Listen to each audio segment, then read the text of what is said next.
Hello everyone, कैसे हैं आप सभी। आशा करती हूँ अच्छे होंगे और खूब मन लगा पढ़ाई कर रहे होंगे। तो देखिए, कोचिंग ऑफलाइन हो या ऑनलाइन हो, बहुत सारे लोग खरीद लेते हैं, जाते हैं पढ़ने के लिए, बहुत सारा समय देते हैं इन सब चीज़ों के लिए। लेकिन सही ढंग से इसको कैसे इस्तेमाल में लाया जाता है, कैसे इससे पढ़ाई की जाती है, ये बहुत कम लोगों को पता है। क्योंकि मैंने ऐसे बहुत सारे लोगों को देखा है ना, बहुत ज़्यादा मेहनत करते हुए देखा है, बहुत समय देते हुए देखा है, लेकिन फिर भी उनका रिजल्ट नहीं आता है। तो इसका सीधी-सी बात है ना कि आप उसको सही ढंग से यूज़ नहीं कर पा रहे हैं। जो चीज़ें आपके पास हैं, जो वीडियोज़ आपके पास हैं, जो नोट्स आपके पास हैं, या ऑफलाइन आप जाके बहुत मेहनत कर रहे हैं, नोट्स बना रहे हैं, टेस्ट दे रहे हैं, बहुत सारी चीज़ कर रहे हैं, फिर भी आप सफल नहीं हो रहे हैं, तो यानी कि आप सही ढंग से उसको यूज़ नहीं कर पा रहे हैं, उसका उपयोग नहीं कर पा रहे हैं। कैसे करना चाहिए? जैसे मेरे पास एक प्रश्न आया था कि घर में शादी थी, परचेज़ तो कोर्स कर लिया था, ऐसे बहुत सारे लोगों के पास प्रॉब्लम आती है, मेरे साथ भी थी एक टाइम में। तो मैं ये ऐसा लगा कि वैसे मुझसे रिलेटेड चीज़ें हैं, तो मैं आपको सही से बता सकती हूँ। तो ये ना कि शादी थी घर में, परचेज़ किया था कोर्स बहुत पहले, लेकिन अब बहुत सारी वीडियो इकट्ठी हो गई हैं, अब क्या करूँ? अब ये तो सही बात है कि कैसे हो सकता है। क्या है कि एक फ्लो में चीज़ें चलती हैं, तो लगता है कि समय के साथ हम चल रहे हैं। लेकिन जब चीज़ें इकट्ठी हो जाती हैं, तो फिर उसको मैनेज करना मुश्किल होता है, और जब ये भी पता रहे कि एग्ज़ाम सिर पे है, कुछ ही दिन के बाद एग्ज़ाम है। मेन बात ये है कि मतलब आपको वीडियो देखने से मतलब नहीं है। ऑनलाइन कोर्स जो कोचिंग है उसकी मैं बात कर रही हूँ। वीडियो बस देखना नहीं है, आपको नोट्स बस लिखना नहीं है। सबसे बड़ी बात है कि उसको रिवाइज़ करके, और रिवीज़न भी बस नहीं करना है। ऐसा भी नहीं है कि आप आँख बंद करके रिवीज़न करते जा रहे हैं, लेकिन उसका कुछ आउटपुट नहीं निकल रहा है, कुछ मतलब नहीं निकल रहा है उसका, आपके हमेशा क्वेश्चन गलत हो रहे हैं, तो भी गलत है। सबसे जानते हैं क्या है कि जब आपके क्वेश्चन सही होने लगे, और जब आंख बंद करने पे किसी टॉपिक के विषय में आप सोचें कि ये टॉपिक मैंने पढ़ा है और इसमें ये चीजें हैं, लाइन बाय लाइन चीजें आंखों के सामने आ जाती हैं, तब मानिए कि आपने सही तरीके से पढ़ाई की। और ये नहीं कि तत्काल अभी पढ़ा तो तत्काल तो याद रहेगा ही, ये 2 दिन के बाद भी करिए। आप आंख बंद करके या सोचिए कि मैंने परसों क्या पढ़ा था और वो चीज मुझे याद है कि नहीं। तो आप देखेंगे उनकी चीजें धूमिल सी होने लगेंगी, क्योंकि आप जो नए चीजें पढ़े हैं उसके बाद वो आंख के सामने आएगा, वो धूमिल सी हो रही है। अब वही बात है कि ये इसी समय पे रिवीजन करने की जरूरत है। तो यही एक तरीका है अपने आप को मतलब ये जानने का कि हम सही पढ़ाई कर रहे हैं कि नहीं। तो वही बात है कि बहुत सारी वीडियो इकट्ठा हो गई, तो करेंगे क्या, कैसे मैनेज करें। मैं क्या की थी, मेरे पास भी ये टाइम था, मेरा जानते क्या दिक्कत हो गया था। जब मैंने कोचिंग परचेज किया था तो बहुत लेट कर दिया था परचेज करने में, और बहुत सारी वीडियोस आ रखी थी पहले से ही, तो सब लोग आगे हो गए थे, और वही बात है कि मैं इस तरह से पीछे हो गई थी, बहुत सारी वीडियो इकट्ठा हो गई थी मेरे पास। तो लेकिन मैंने ये एक टारगेट रखा कि सबसे पहली बात है कि आपको जानना है, ये जानना है, आपने पैसे दिए हैं, आपको ये जानना है कि उस वीडियो में सर ने क्या पढ़ाया। सबसे बड़ी बात है, अगर आपको ऐसे ही पढ़ना रहता तो आपके पास तो किताबें भी हैं, यूट्यूब पे तमाम वीडियो पड़ी हुई हैं, आपको फ्री में मटेरियल मिल जाता है। लेकिन पर्टिकुलर आपने पैसे देके उस टीचर का आपने कोर्स परचेस किया है, तो ये आपको जानना चाहिए कि उसने इस वीडियो में क्या पढ़ाया।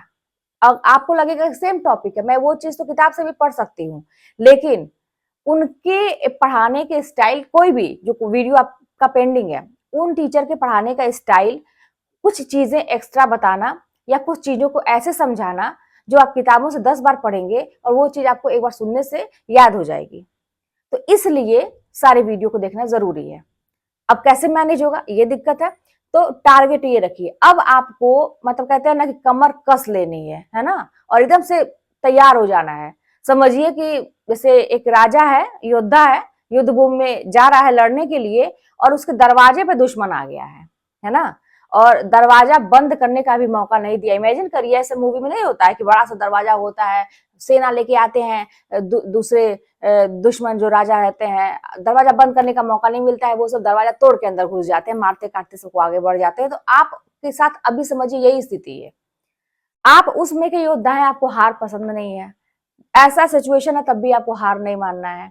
बस आप कमर कस लीजिए और दोनों हाथों में तलवार उठाइए, यानी कि जितना कर रहे थे दूना करिए, उसका तिगुना करिए, चौगुना करिए, जो भी कर रहे थे। और पहला टारगेट, आपको सारी वीडियो को एक ही बार सही, नहीं 2 बार 4 बार, एक ही बार सही आपको सुनना जरूर है, और फटाफट शॉर्ट में उसके जो शॉर्ट नोट्स बना रहे होंगे, जो नोट कर, पहली बात तो बिना कॉपी पेन के कोई भी वीडियो मत देखिएगा।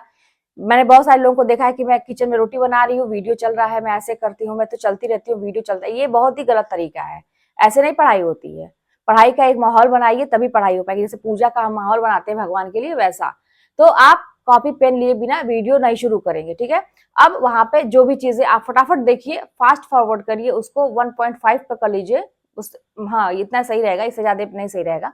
इतना कर लीजिए और उसके बाद से फटाफट पॉज कर करके जो चीजें आपको लगता है कि मुझे नोट डाउन करनी चाहिए, शॉर्ट में नोट करते जाइए, ताकि आपको एक सार, उस वीडियो का सार मतलब याद रहे, उसका सारांश समझिए कि क्या था। आपको दोबारा वो वीडियो रिवाइज करने के लिए आपको वो चीजें, वो मटेरियल आपको किताबों में मिलेगी। बस इसलिए देखना जरूरी है, क्योंकि हमने परचेज क्यों किया है, क्योंकि हमें कोई एक गाइड करने वाला चाहिए। तो वो चीज कि आप जब उसको नोट डाउन कर लेंगे शॉर्ट में चीजों को, तो जब आप पन्ना खोलेंगे वो टॉपिक का, किताब मान लीजिए पढ़े उस टॉपिक का, ठीक है, और आप उस टॉपिक का आप नोट्स खोल रहे हैं, तो वो पॉइंट पढ़ते ही आपको वो वीडियो पूरा याद आ जाए कि हाँ, इस तरह से सर ने बताया था। और फिर पहले तो अभी यही करने की जरूरत है, जितने भी वीडियो पड़े हैं पेंडिंग, दिन रात एक करके देखिए और फटाफट नोट करिए उसको, ठीक है। लेकिन मैं एक बात कहूंगी कि मैनेज करके चलना बहुत ही जरूरी है। साहित्य, व्याकरण, काव्य शास्त्र, भाषा विज्ञान और आपका संस्कृत, मैनेज करके चलना बहुत ही जरूरी है। पहले साहित्य पे बहुत ज्यादा फोकस होना चाहिए, फिर व्याकरण फोकस होना चाहिए, तीसरे नंबर पे आ जाता है आपका काव्य शास्त्र, भाषा विज्ञान, और मैंने ऐसा ही किया था, संस्कृत को ऐसा लास्ट में लिया था। तो इस तरह से आप पूरी वीडियो को देख डालिए पहले, ठीक है, फटाफट। अब एक टारगेट बना लीजिए कि मुझे 5 दिन के अंदर, मतलब मैं ये कहती हूँ ना कि अगर 5 दिन या 6 दिन, 7 दिन, 10 दिन, जो भी है, इतने दिनों में अगर आप सारा देख लेते हैं और आप एकदम सही तरीके से उसको, ऐसा भी कि आप रिवाइज भी कर पा रहे हैं, मतलब आपको लग रहा है कि हाँ मैं पढ़ रही सही है, तो कोई बुराई नहीं है। 5-6 दिन एकदम से बस वीडियोस को ही दे दीजिए फटाफट। लेकिन सारे काम धाम छोड़िए, वही बात है जो मैंने बताया, दोनों हाथ से तलवार उठानी पड़ेगी। दूना तिगुना अपनाइए तरीका, स्पीड अपनाइए और करना शुरू करिए। और उसके बाद से जब आपको एक समय ऐसा आएगा, बोझ हल्का हो जाएगा, आप सोचेंगे हाँ हो गया, मैंने स्पीड पकड़ लिया और मैं बराबर हो गई जैसा पहले था। इतना हो जाएगा, उसका रिलैक्स करिए, फिर जैसा चल रहा था उस तरह से। लेकिन अगर एक बार स्पीड बढ़ जाती है, बहुत अच्छी बात है, कम मत करिएगा, इसी स्पीड से आगे भी पढ़ाई करिए, क्योंकि समय बहुत कम है। तो ऐसा ही करिए, ठीक है ना। तो यही चीज मुझे बताना था, और बहुत लंबा वीडियो मैं करूंगी नहीं, क्योंकि आप लोग को भी बस मतलब ऐसा जानकारी के लिए, जो चीज आपको सटीक चाहिए आंसर, वो चीज, ठीक है। तो चलिए फिर मिलते हैं नेक्स्ट वीडियो में। कोई बात होगी तो कमेंट के माध्यम से बताइएगा, चैनल पर सब्सक्राइब करिएगा, शेयर करिएगा। मिलते हैं नेक्स्ट वीडियो में।